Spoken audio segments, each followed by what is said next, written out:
Starter जिसमें से एक बेसिक स्टार्टर होता है जो ड्यूल स्टार्टर होता है। ड्यूल स्टार्टर का मतलब डायरेक्ट ऑनलाइन का मतलब ये हुआ कि ये स्टार्टिंग करंट को सीमित नहीं करता है, बाकी सारे स्टार्टर करते हैं।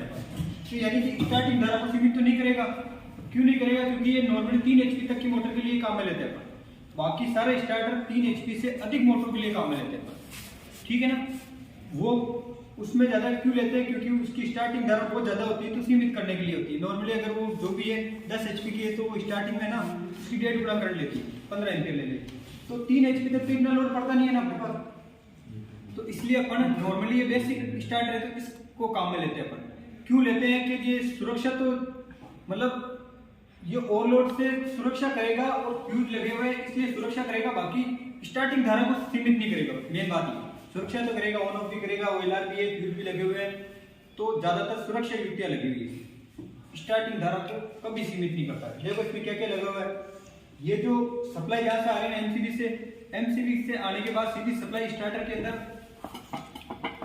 OLR को जाती है, ओवरलोड रिलोड। ये सभी स्टार्टर में सेम कंडीशन है। ठीक है, इसके बाद में कॉन्टेक्टर लगे हुए होते हैं ना, सीधे कॉन्टेक्टर में सप्लाई आई और हर स्टार्टर में सब में एक्सिलरी कॉन्टेक्टर सहायक कॉन्टेक्टरों की संख्या अलग अलग होती है। तो इसमें सहायक कॉन्टेक्टर की संख्या एक है अपने पास।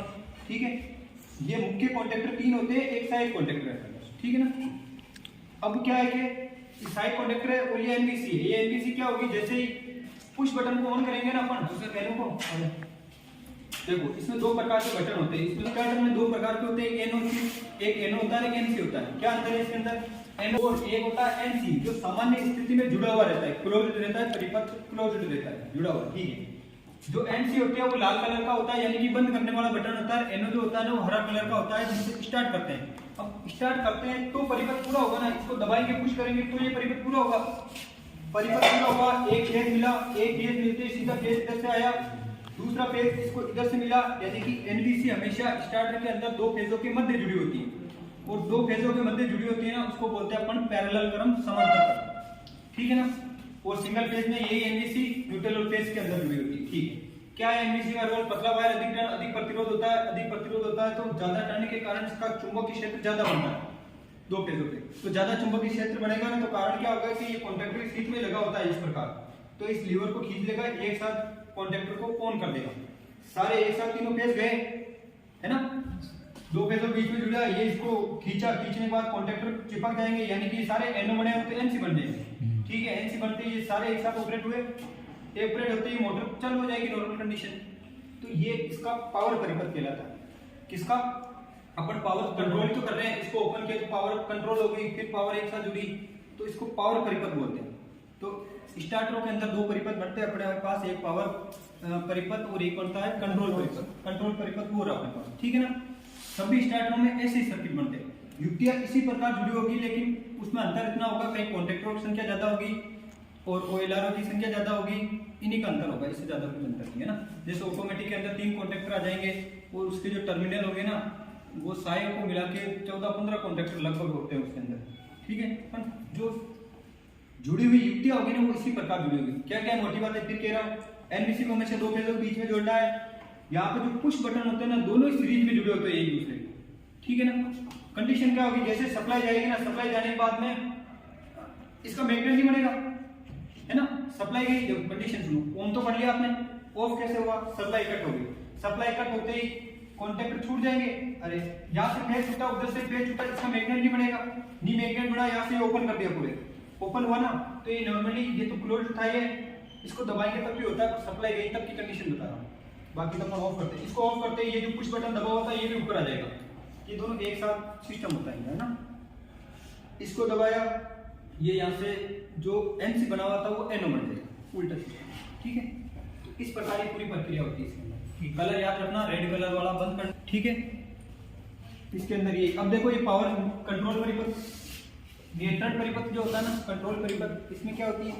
इसमें ये चीजें लगी हुई है, पर ये केवल 2 फेजों बीच में आपको समझा रहा है कि युक्तियां जुड़ी कैसे होती है ना। कंट्रोल परिपथ है, नियंत्रण कैसे होगा, ये पावर परिपथ है पूरा। ठीक है, L1 और ये दूसरा फेज है L2 मान लो, 2 फेजों पे जुड़ी, इधर आया, पहले एनसीबी लगी, सप्लाई जुड़ी, रिलो मिलने के बाद में एनसी है, फिर ये एनओ है, ये देखो नॉर्मली ओपन है कि क्लोज है, तो एनसी है, ये एनओ है।